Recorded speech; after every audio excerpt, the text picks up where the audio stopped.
10টা 20 ঘটিকার সময় বড়াইগ্রাম থানাধীন তরমুজ পেট্রোল পাম্পের ওখানে সংলগ্ন মহাসড়কের ওপর একটি মর্মান্তিক সড়ক দুর্ঘটনা হয় বা একটি মাইক্রোবাস এবং একটি ট্রাক মুখোমুখি সংঘর্ষ হয়। এতে মাইক্রোবাসে থাকা যাত্রী ঘটনাস্থলেই 4 জন মহিলা 1 জন পুরুষ মোট 5 জন মারা যায় এবং ওই মাইক্রোবাসের ড্রাইভার সহ আরও 2 জন মহিলা 1 জন পুরুষ তাদেরকে ওই উদ্ধার করে বড়াইগ্রাম উপজেলা স্বাস্থ্য কমপ্লেক্সে প্রেরণ করা হয়। পরে সেখানে যেয়ে 1 জন মহিলা মৃত্যুবরণ করে। RICL TMX যুগের পর যুগ স্থাপনা থাকে মজবুত। অন্য 1 জন আহত মহিলা এবং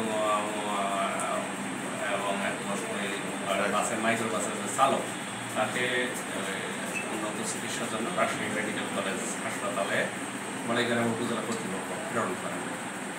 পরে এই বড়াইগ্রামে 1 জন আর ঘটনাস্থলে 5 জন, এই 6 জন মারা যায়। পরে চিকিৎসাধীন অবস্থায় রাজশাহীতে যাওয়ার পর ওরাও 2 জনেই চালক এবং 1 জন মহিলা মৃত্যুবরণ করে। সর্বমোট 8 জন মারা যায়। বিষয়টি একটি লোমহর্ষক ঘটনা, অনেক কষ্টের ব্যাপার। তার কারণে এটা আমাদের সিনিয়র অফিসারের দিক নির্দেশনা ছিল। র্যাব, পুলিশ, জেলা পুলিশ, হাইওয়ে পুলিশ সবাই এই বিষয়টা নিয়ে আমরা একেবারেই সিনিয়র অফিসারের দিক নির্দেশনায় কাজ করতেছিলাম। যেভাবে হোক আমাদের এই ট্রাক ড্রাইভারকে আটক করার একটা চেষ্টা আমাদের ছিল।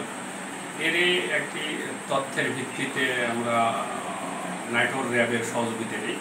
নাটোর র্যাব আন্তরিকতার সাথে তারা এই আসামিকে গ্রেপ্তার করে এবং সন্ধ্যার পরে আসামিকে গ্রেপ্তার করে এবং আমাদের কাছে কিছুক্ষণ আগে হস্তান্তর করে।